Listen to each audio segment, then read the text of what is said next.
Hello friends, good evening. कैसे हैं आप लोग? अच्छे होंगे।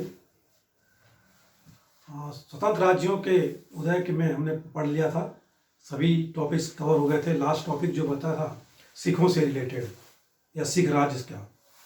ओके, तो सिखों का जो इतिहास शुरू होता है वह शुरू होता है सिखों के 10 गुरु से। ठीक है, उसके बाद सिख राज्य की स्थापना की जाती है रणजीत सिंह द्वारा। तो सिखों का जो इतिहास शुरू होता है सबसे पहले गुरु नानक से शुरू होता है और अंत तक गुरु तेग बहादुर गुरु गोविंद सिंह तक जाता है। ठीक है, 10वें गुरु गुरु गोविंद सिंह। हालांकि हम गुरुओं की बात यहाँ नहीं करेंगे, उसकी बात करेंगे भक्ति आंदोलन में जब मिडल इंडिया पढ़े। ठीक है, आज बात करेंगे हम मॉडर्न इंडिया में सिख साम्राज्य का। ठीक है, शुरू करते हैं। सिख साम्राज्य, सिख का अर्थ क्या होता है? सिख का अर्थ होता है शिष्य। ठीक है, तो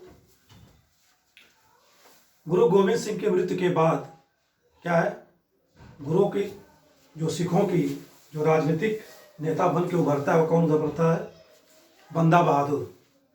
ठीक है, और बंदा बहादुर को क्या है 1716 तक फांसी दे दी जाती है फर्रुख सियर द्वारा। ओके, उसकी मृत्यु के बाद जितने भी सिख होते हैं पंजाब रीजन के क्षेत्र में,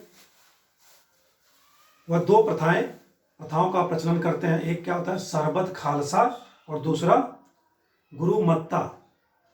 ठीक है, तो वर्ष में 2 बार जो है सरबत खालसा और गुरु मत्ता का सम्मेलन होता है, दिवाली के दिन और एक बैसाखी के दिन। ठीक है, तो सरबत खालसा का अर्थ होता है इकट्ठा होना। तो जितने भी सिख थे वो क्या है, दिवाली या बैसाखी के दिन इकट्ठा होते थे और निर्णय लेते थे।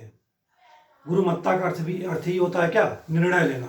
तो सरबत खालसा का अर्थ है इकट्ठा होना और गुरु मत्ता का अर्थ क्या है? निर्णय लेना। ठीक है, ये जितने सिख थे धीरे धीरे छोटे छोटे संगठन बनाते हैं। ठीक है, और संगठन बनाने के क्रम में क्या है, सब एक दल खालसा का निर्माण करते हैं 1748 में। ठीक है, तो दल खालसा क्या था? दल खालसा यानी दल मतलब कई लोग मिलकर क्या है, एक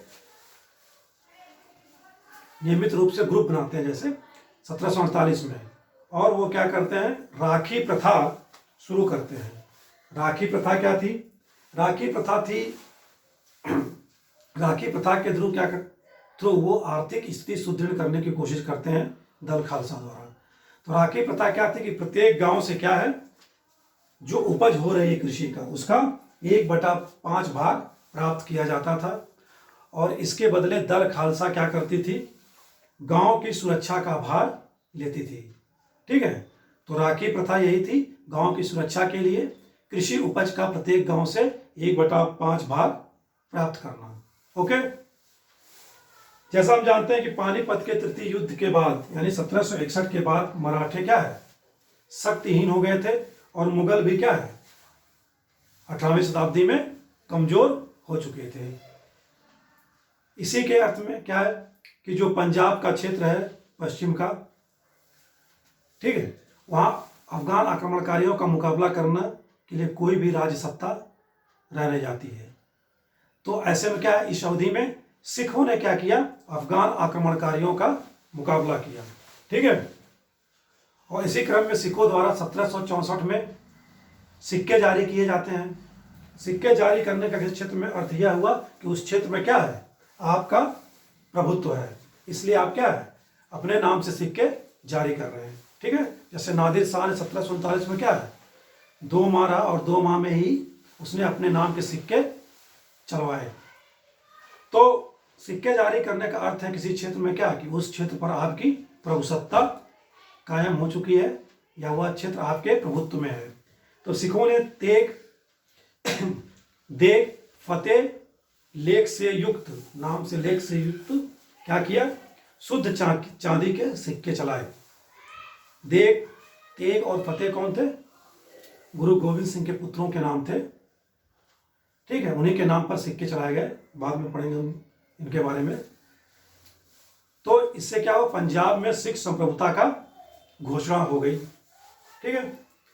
इसी क्रम में कुछ मिसलों का उदय हुआ, सिख मिसलों का उदय। मिसल मीन्स क्या होता है, राज्य।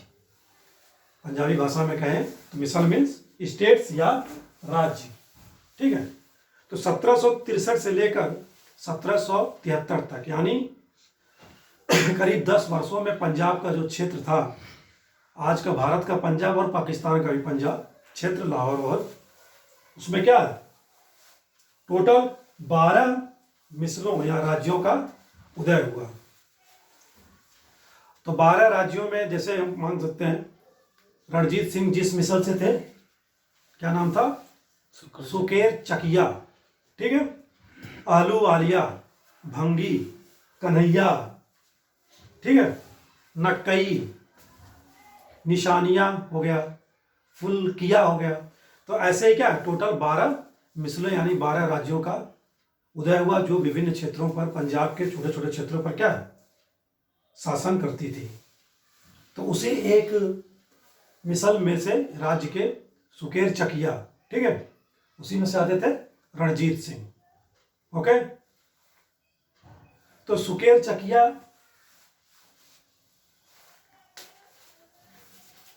बात करें हम, तो रणजीत सिंह आते थे सुकेर चकिया मिसल से, और इस मिसल का प्रधान कौन था, मही सिंह। उस वक्त 1790 के करीब। मही सिंह कौन थे, रणजीत सिंह के पिता। ठीक है। ब्लैक में लीजिए। तो सुकेर चकिया मिसल के प्रमुख थे उस वक्त के मही सिंह। हालांकि इस समय सबसे शक्तिशाली जो मिसल था, राज्य था, वह कौन सा, भंगी मिसल। ठीक है। 5 मिसल थे जो सबसे शक्तिशाली थे, भंगी मिसल, आहलूवालिया, सुकेर चकिया, कन्हैया और नक्कई। ठीक है। तो सुकेर चकिया मिसल के प्रमुख थे मही सिंह और उनके पुत्र थे रणजीत सिंह। इस सुकेर चकिया का जो राज्य था वो कहाँ था, पंजाब के कहाँ पर, रावी नदी और चिनाब नदी के बीच में। ठीक है। रावी नदी और चिनाब नदी के बीच का जो क्षेत्र था, उस पर सुकेर चकियों का क्या है, शासन था। ठीक है। अब हम बात करते हैं किसकी, रणजीत सिंह की। 1792 में क्या है, मही सिंह की मृत्यु हो जाती है, और 1792 में रणजीत सिंह क्या है, शासक बनते हैं सुकेर चकिया मिसल के। हालांकि अभी क्या 12 वर्ष के रहते हैं। इनका जन्म कब हुआ था, 1780 में। 1792 में क्या है, सुकेर चकिया मिसल के ये प्रशासक बनते हैं, जो भी महाराजा। लेकिन 1792 से 97 तक क्या है, शासन किसके द्वारा किया जा रहा है, एक प्रतिशासन परिषद द्वारा। प्रतिशासन परिषद यानी काउंसिल ऑफ रीजेंसी। ठीक है। और इस परिषद में 3 लोग होते हैं, इनकी माता और इनकी सास सदा कौर और दीवान लखपत राय।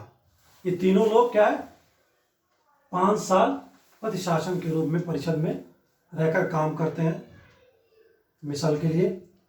लेकिन 1797 में क्या है, रणजीत सिंह द्वारा समस्त कार्यभार क्या संभाल लिया जाता है। ओके। ठीक है। कार्यभार संभालते ही क्या है, रणजीत सिंह द्वारा जो सबसे शक्तिशाली मिसल थी सिखों की, भंगी मिसल, उससे क्या है, रावी और व्यास नदियों के बीच की, यहां मैप अभी नहीं बना सकते, लेकिन पंजाब में जो नदियां हैं, रावी और व्यास के बीच के क्या है, से लेकर सतलुज के साथ साथ का जो क्षेत्र है, उस पर भी कुछ क्षेत्रों को अपने अधीन कर लिया जाता है। और साथ ही साथ क्या, लाहौर और अमृतसर नगर भी क्या है, रणजीत सिंह द्वारा अपने राज्य में मिला लिया जाता है।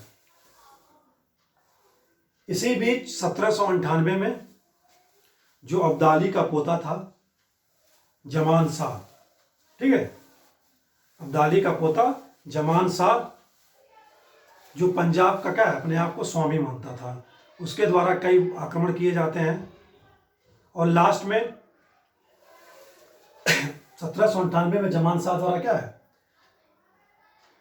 पंजाब पर आक्रमण किया जाता है और रणजीत सिंह से वह क्या है, लगभग अनिर्णायक युद्ध होता है, मतलब लगभग पराजित ही होता है और वापस लौटता है। और लौटते समय क्या है, लाहौर की तरफ, और उसकी चिनाब नदी में क्या है, 12 तोपें गिर जाते हैं, जिसे रणजीत सिंह क्या है, निकलवा कर उसको वापस अफगानिस्तान भिजवा देते हैं।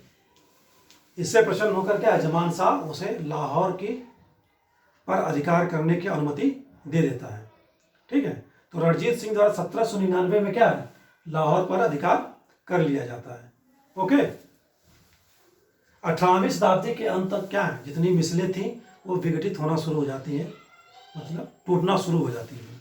ओके, और अफगानिस्तान में भी क्या है, गृह युद्ध शुरू हो जाता है। जैसे शाह शुजा, जो जमान शाह के बाद शाह शुजा जो शासक बनता है, उसके भाई क्या था नाम, शाह महमूद।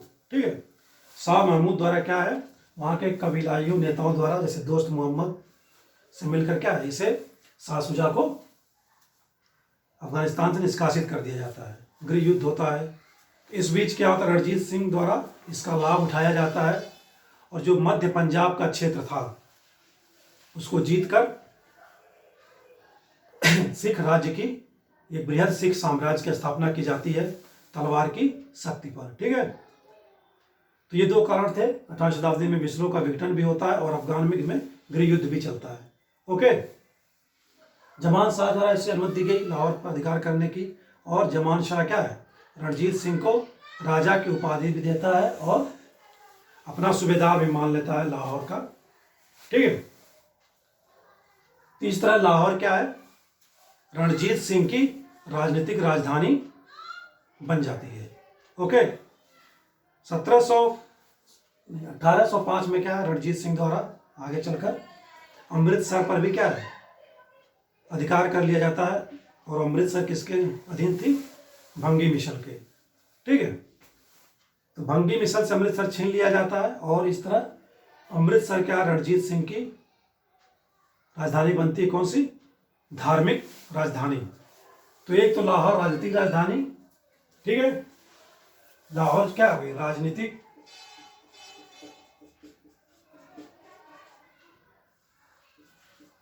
राजनीतिक राजधानी, और अमृतसर धार्मिक। ओके, ठीक है, और भंगी मिसल से क्या है, अमृतसर छीन लिया जाता है। और झेलम सतलुज पर भी क्या है, जो एरिया कुछ क्षेत्र थे झेलम सतलुज नदी के बीच का, उसको भी क्या है, रणजीत सिंह द्वारा जीता जाता है। ओके, 1805 में ही क्या है, इधर हम देख रहे हैं कि मराठाओं के साथ भी अंग्रेजों का युद्ध चल रहा होता है। ठीक है, आंग्ल मराठा युद्ध भी चल रहा होता है। ठीक है, सेकंड आंग्ल मराठा युद्ध। उस वक्त क्या है, जो मराठों का एक सेनानायक थे सरदार जसवंत राव होलकर, अंग्रेजों से क्या है, हारता है और कहाँ पहुंचता है, रणजीत सिंह के पास सुरक्षा के लिए।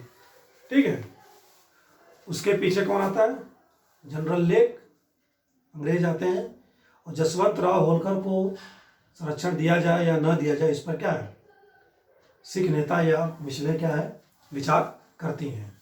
ठीक है, तो 1806 में जसवंत सिंह से रिलेटेड लेकर अंग्रेज जब वहाँ पहुँचते तो 1806 में क्या है, एक समझौता होता अंग्रेजों से, जिसमें लॉर्ड लेक और रणजीत सिंह के बीच।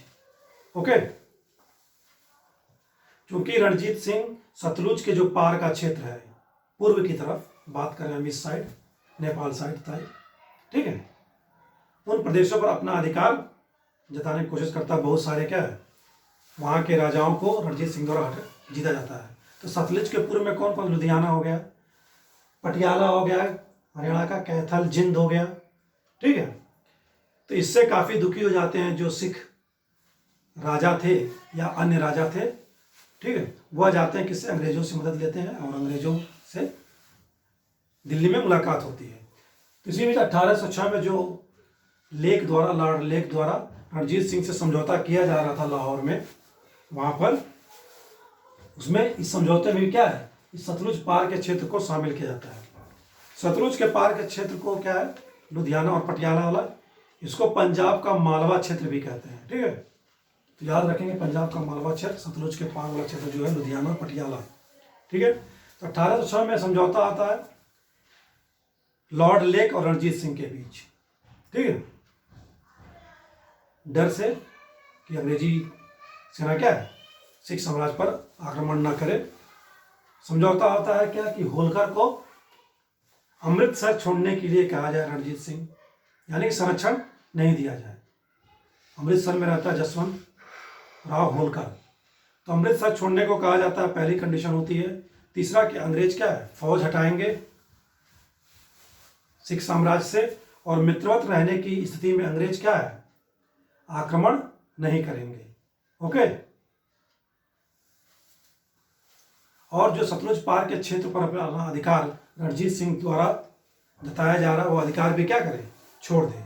इतनी सारी बातें अंग्रेजों से समझौता होती है 1806 में, लेकिन इसके बावजूद 1808 में क्या है, रणजीत सिंह द्वारा सतलुज के पार के जो क्षेत्र थे लुधियाना, पटियाला, कैथल, जिंद, इस पर क्या दोबारा आक्रमण किया जाता है। ओके, अमृतसर की संधि क्यों होती है 1809 में? उधर यूरोप में हम देखते हैं नेपोलियन बोनापार्ट फ्रांस में होता है, और जार अलेक्जेंडर के मध्य क्या है, एक समझौता हो जाता है। और इधर गवर्नर कौन होता है भारत में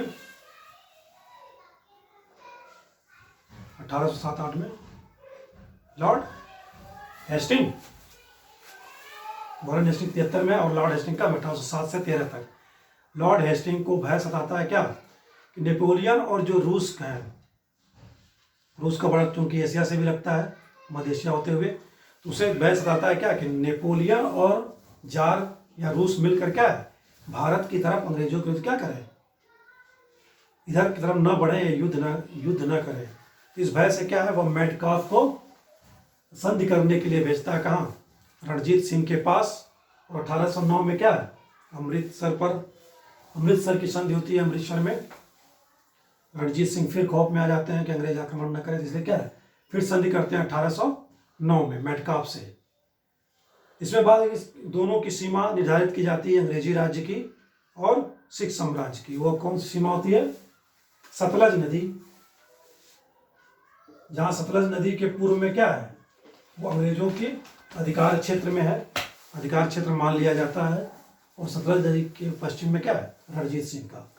तो दोनों राज्यों की सीमाएं अंग्रेजों और सिख साम्राज्य की सतलज नदी की क्या सीमा मान ली जाती है। ठीक है, और लुधियाना में एक अंग्रेज सेना रखी जाती है। ओके, दूसरा कंडीशन था कि लुधियाना में एक अंग्रेज सेना रखी जाती है। थर्ड, जो पूर्व के राज्य हैं, सतलज के पूर्व के राज्य, उस पर भी क्या अपना अधिकार फिर से, जो 1808 में क्या है, फिर से आक्रमण करके जीता था रणजीत सिंह ने, उस पर अपना अधिकार क्या करें, छोड़े रणजीत सिंह। ठीक है, तो ये तीन कंडीशन अमृतसर की संधि में रखी जाती हैं। सीमा तय की जाती है, अंग्रेजी सेना रखी जाती है लुधियाना में, और सतलुज के पार के जो क्षेत्र है, मालवा का क्षेत्र जिसे कहते हैं, उसे रणजीत सिंह अपना क्या करें, हक छोड़ दें, उस पर अपना हक जताना छोड़ दें। ओके, नेक्स्ट बात करेंगे क्या, 1813 में कश्मीर को संरक्षण, यानी कश्मीर अभी तक क्या है, पार्ट नहीं है सिख साम्राज्य का, और 1813 में पार्ट नहीं है, लेकिन क्या है, कश्मीर पर आक्रमण करके रणजीत सिंह द्वारा क्या किया जाता है, जो उस वक्त अफगान अमीर था शाह शुजा, ठीक है,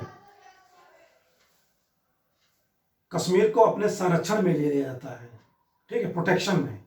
लेकिन वहां गवर्नर अभी भी क्या कौन है, अफगानी, ठीक है, अब्दाली के जो उत्तराधिकारी हैं, उनके द्वारा नियुक्त जो व्यक्ति हैं, वो अभी भी गवर्नर कौन है, कश्मीर के, लेकिन प्रोटेक्शन कौन दे रहा है, रणजीत सिंह। ठीक है, और शाह शुजा द्वारा ही क्या है, कोहिनूर हीरा दिया जाता है रणजीत सिंह को। क्यों दिया जाता है, क्योंकि शाह शुजा को क्या है, दोस्त मोहम्मद द्वारा वहां से निष्कासित कर दिया गया था।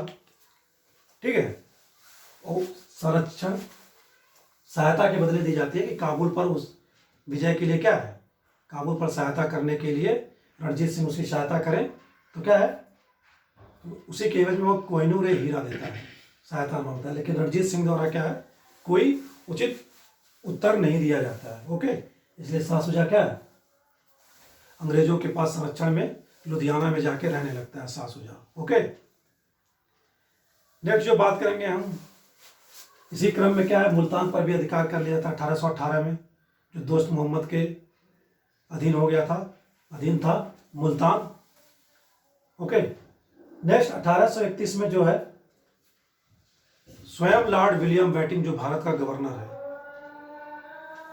ठीक है, मिलने जाता है। कहां पर मुलाकात होती है, क्वेश्चन अगर पूछता है कि लॉर्ड विलियम बेंटिंक से मुलाकात रणजीत सिंह की कहां होती है, वो कहां होती है, पंजाब के रोपड़ में। मित्रता करने गया था विलियम बेंटिंक रणजीत सिंह से, हालांकि मित्रता होती भी है काफी अच्छी, लेकिन रणजीत सिंह द्वारा एक प्रावधान शर्त रखी जाती है, क्या, कि दोनों लोग मिलकर सिंध को जीतते हैं और उसको क्या है, आपस में बांट लेंगे। लेकिन यह शर्त विलियम बेंटिंक द्वारा मानी नहीं जाती है। ठीक है, ओके। 1831 में क्या है, फिर से दोबारा रणजीत सिंह से मिलने आता है कौन, शाह शुजा, समझौता करने काबुल राज्य को लेकर सहायता के लिए। इस बार क्या है, रणजीत सिंह तैयार हो जाते हैं, लेकिन उनकी तीन शर्तें थी कि शाह शुजा का जो युवराज है, पुत्र है, वह लाहौर में एक सेना के साथ रहे। ठीक है, दूसरी शर्त थी कि जो अफगानिस्तान में गो हत्याएं की जा रही हैं उसे बंद किया जाए। ठीक है, और तीसरी शर्त क्या थी कि जो सोमनाथ मंदिर का द्वार ले जाया गया था महमूद गजनवी द्वारा, उसे क्या है, शाह शुजा वापस कर देगा। हालांकि शाह शुजा ये तीनों शर्त मानता नहीं है, इसलिए क्या है, कोई भी सहायता रणजीत सिंह द्वारा दी नहीं जाती है। ठीक है, इसी क्रम में क्या है, 1834 में पेशावर पर भी अधिकार रणजीत सिंह द्वारा कर लिया जाता है। ओके, इन सब के बावजूद फिर 1838 में एक त्रिपक्षीय संधि होती है अंग्रेज रणजीत सिंह और शाह शुजा के बीच। ठीक है, उस समय अंग्रेज कौन था, गवर्नर जनरल 1838 में लॉर्ड ऑकलैंड। ठीक है, लॉर्ड ऑकलैंड, रणजीत सिंह और शाह शुजा।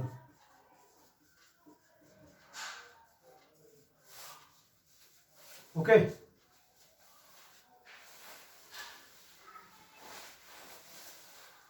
शाह शुजा को अफगानिस्तान का अमीर बनाने की बात की जाती है। ठीक है, इस संधि में रणजीत सिंह और अंग्रेजों द्वारा। ओके, लेकिन क्या है, रणजीत सिंह की मृत्यु हो जाती है इसी बीच, क्या, 1839 में।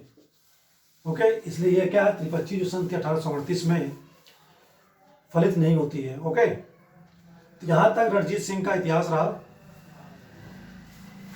नेक्स्ट बात करेंगे रणजीत सिंह के बाद सिख साम्राज्य। रणजीत सिंह के बाद 4 शासक होते हैं। ओके, मात्र कितने, 4-5 सालों में, 6 सालों में। 1839 में उनका पुत्र खड़क सिंह बनता है, जो क्या अफीम का लती था, अफीम खाता था, मतलब काफी नशेड़ी था। इसलिए क्या, सिख साम्राज्य को आगे ज्यादा ले जा नहीं पाता। इसी समय क्या, दरबार में 2 गुट बन जाते हैं। ठीक है, एक डोंगरा गुट, एक और शायद सांधियाल गुट करके ऐसे ही। ठीक है, दरबार में गुट बनते हैं और खड़क सिंह को कैद कर लिया जाता है। कैद करके उसके पुत्र नौनिहाल सिंह को 1839-40 में क्या है, महाराजा बनाया जाता है। इसी बीच 1840 में क्या है, खड़क सिंह की मृत्यु हो जाती है, और खड़क सिंह की मृत्यु के बाद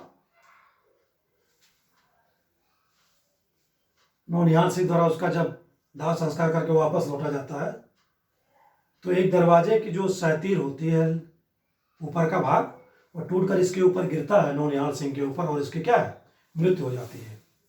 ओके, नौनिहाल सिंह की भी 1840 में। नौनिहाल सिंह की माता द्वारा क्या है, कौन थी नौनिहाल सिंह की माता जी, रानी चंद्र कौर, ठीक है।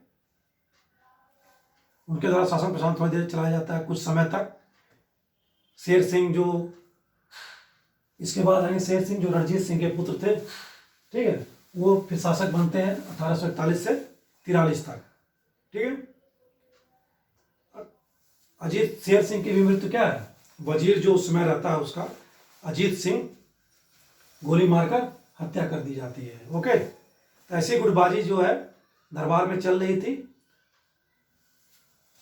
महाराजा की हत्या के बाद फिर 1843 में रणजीत सिंह के तीसरे पुत्र दिलीप सिंह को क्या है, शासक बनाया जाता है महारानी राजमाता जिंदा के संरक्षण में, और वजीर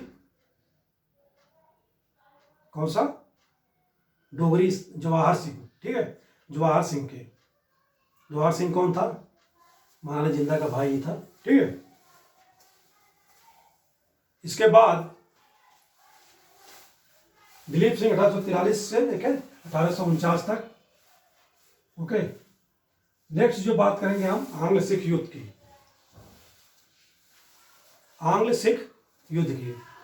यहां तक हो गए हमारे जो महाराजा लोग, ठीक है, सिख साम्राज्य से। अब बात करेंगे आंग्ल सिख युद्ध। दो आंग्ल सिख युद्ध होते हैं, एक 1845-46 और दूसरा 1848-49। ओके,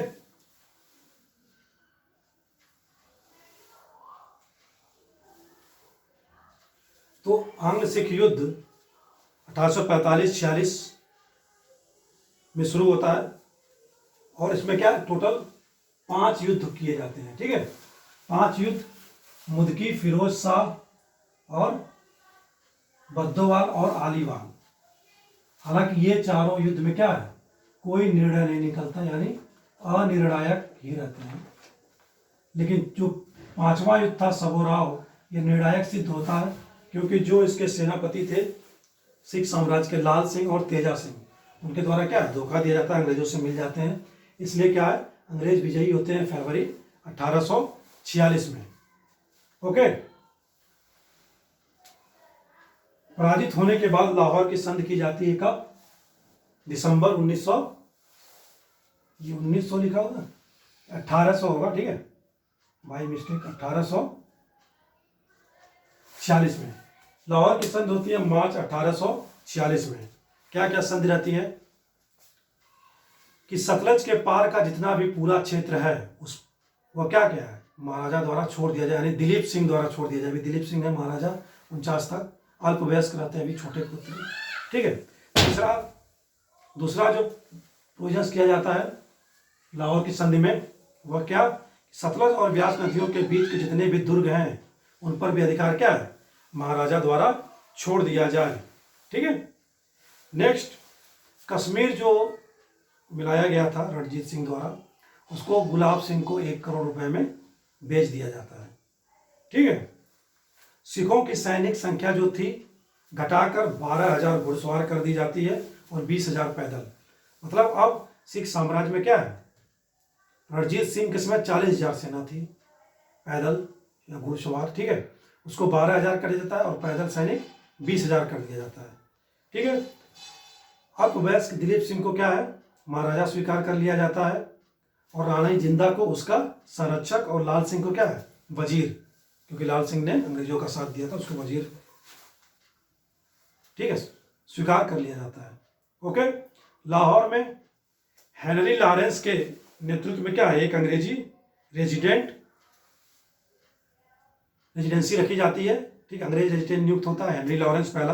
तो लाहौर में रेजिडेंस कौन नियुक्त होता है सिख साम्राज्य का, तो हेनरी लॉरेंस, ठीक है। और बात की कि महाराजा जो है यूरोपी और अमेरिकन किसी भी व्यक्ति को क्या है, अंग्रेजों की अनुमति से, बिना अनुमति से सेवा में नहीं रखेगा, अपनी सेवा में। ओके, तो इतने सारे प्रावधान क्या है लाहौर की संधि 1846, प्रथम आंग्ल सिख युद्ध से रिलेटेड है।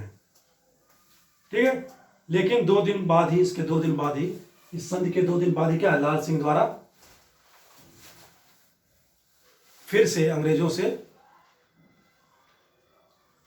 को 46 तक पूरे होल वर्ष, मतलब पूरे 1846 तक रहने की बात की जाती है, स्वीकार की जाती है। लेकिन लाल सिंह को ये पसंद नहीं आता क्या, कि कश्मीर जो है गुलाब सिंह को बेच दिया गया। इसलिए लाल सिंह वापस से दोबारा क्या है, जो भी पक्ष में था अंग्रेजों को, विद्रोह कर देता है, और अंग्रेजी जनता भी।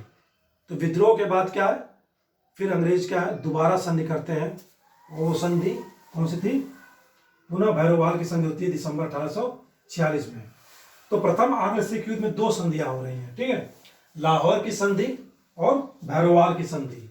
तो भैरोवाल की संधि का संबंध किससे है, प्रथम आंग्ल सिख युद्ध से, इसको याद रखेंगे। ठीक है, अब भैरोवाल की संधि दिसंबर 1846 में क्या प्रोविजंस किए जाते हैं, कि जो रानी जिंदा है उनकी जो अभी तक संरक्षण दिया गया था दिलीप सिंह का, उनका संरक्षण समाप्त कर दिया जाता है, और उनको पेंशन दी जाती है कितनी, 1.5 लाख वार्षिक पेंशन की।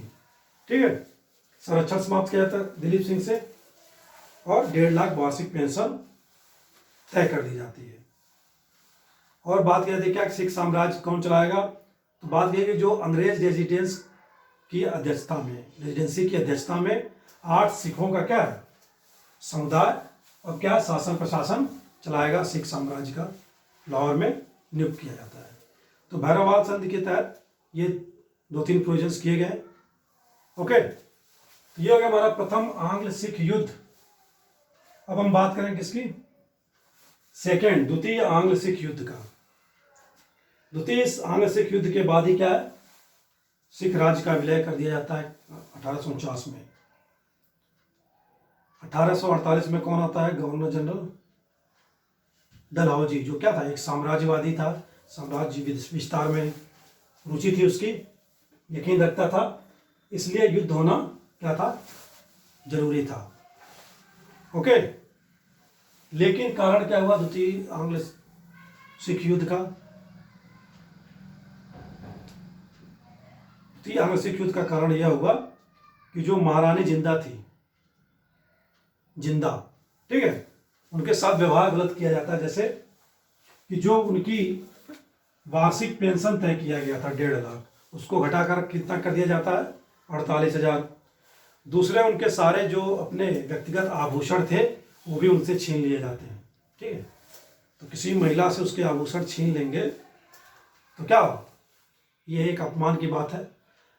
तो आभूषण छीन लिए जाते हैं, और उनके ऊपर क्या है, एक नजर रखने के लिए व्यक्ति रख दिया जाता है, और उनको भेज दिया जाता है शिकारपुर जगह पंजाब में, वहां स्थानांतरित कर दिया जाता है।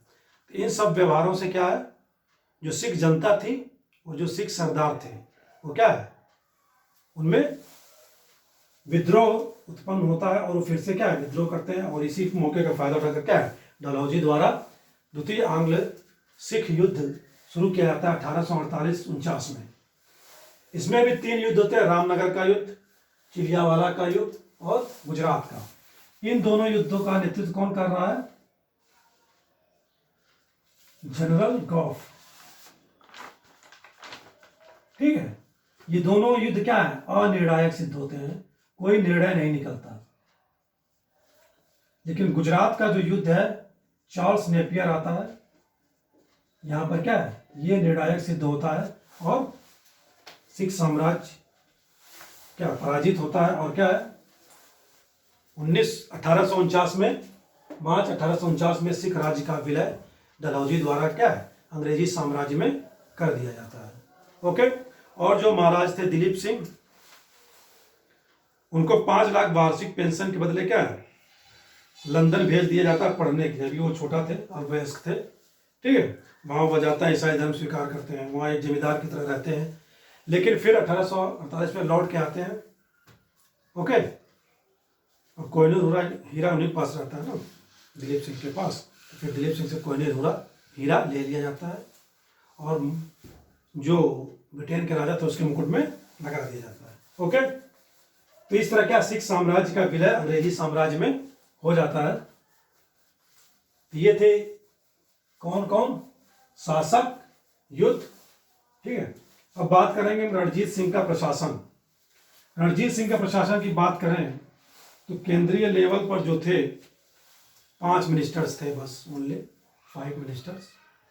उसमें हिंदू भी थे, मुसलमान भी थे। जैसे फकीर अजीजुद्दीन क्या था, उनका सेनापति था। ओके, तो रणजीत सिंह का जो सेनापति था मुस्लिम था, फकीर अजीजुद्दीन। और जो उसमें प्रधान पद था वो था मुख्यमंत्री का। ठीक है, और उनका जो राज्य था 4 सूबों में बटा था। मेनली प्रमुख 4 सूबे थे, कौन कौन? लाहौर, पेशावर,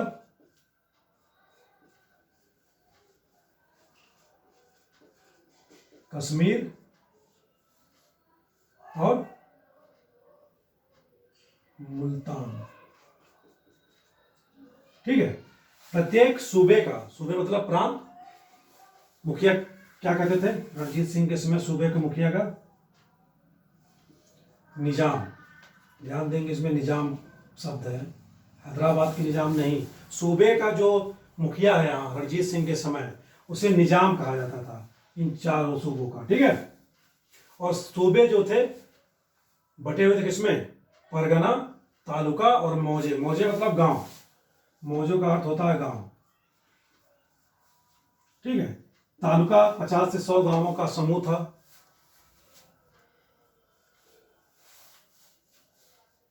सूबे के प्रमुख निजाम, परगना का कारदार।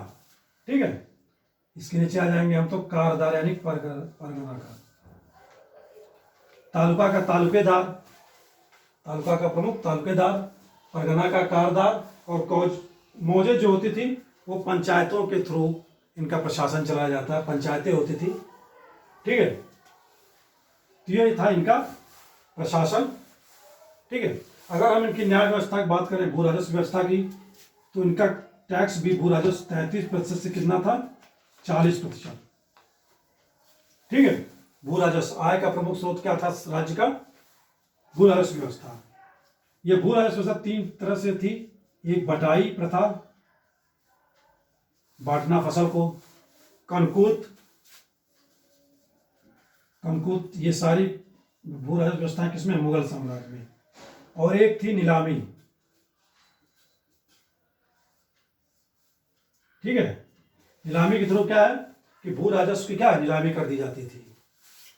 उपज के आधार पर कुछ पैसा देकर नीलामी, उस नीलामी में प्राप्त किया जाता पैसा, और उसको भू राजस्व इकट्ठा करने का क्या किसी को दे दिया जाता था। तो भू राजस्व व्यवस्था थी बटाई, कंकुत और नीलामी के आधार पर 33% से लेकर 40% तक। ये हो गई भू राजस्व व्यवस्था। अगर सैन्य प्रशासन की बात करें तो सैन्य प्रशासन इनको 2 भागों में बांटा जा सकता है। फौज ए खास या फौज ए आइन भी कहते हैं। फौज ए खास या आइन का क्या थी? यह नियमित सेना थी राज्य की तरफ से, रेगुलर, घुड़सवार, पैदल और तोपखाने, हाथी। ठीक है, और फौज ए बेकवायद, यह क्या थी? अनियमित।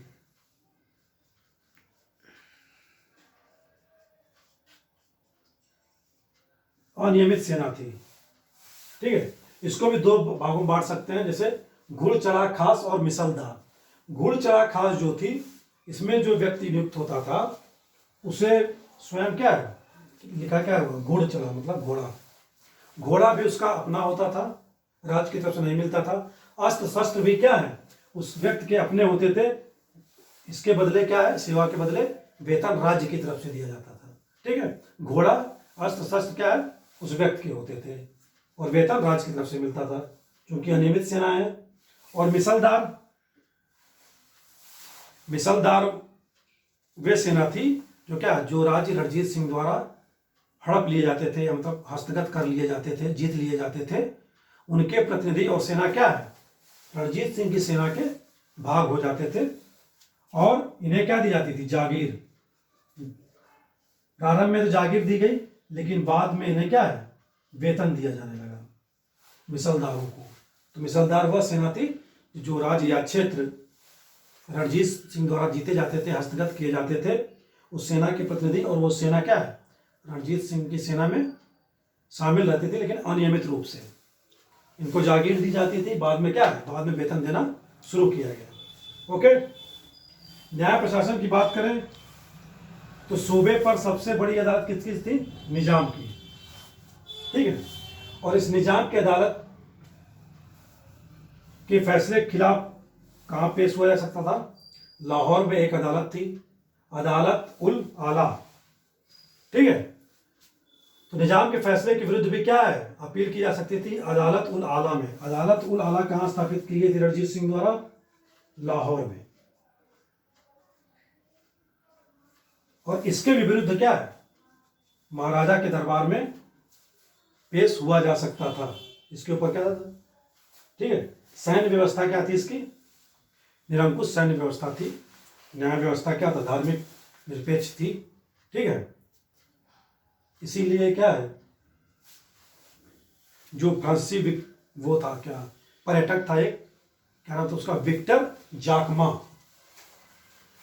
ठीक है, विक्टर जाकमा। भारत में 2 शासकों को नेपोलियन बोनापार्ट की क्या संज्ञा दी गई है। पहला प्राचीन भारत में समुद्रगुप्त को, और दूसरा फ्रांसीसी पर्यटक विक्टर जाकमा द्वारा किसे दी जाती है, रणजीत सिंह को नेपोलियन की, ठीक है। इसको भी याद रखेंगे, विक्टर जाकमा रणजीत सिंह को क्या है, नेपोलियन बोनापार्ट से तुलना करता है, ठीक है।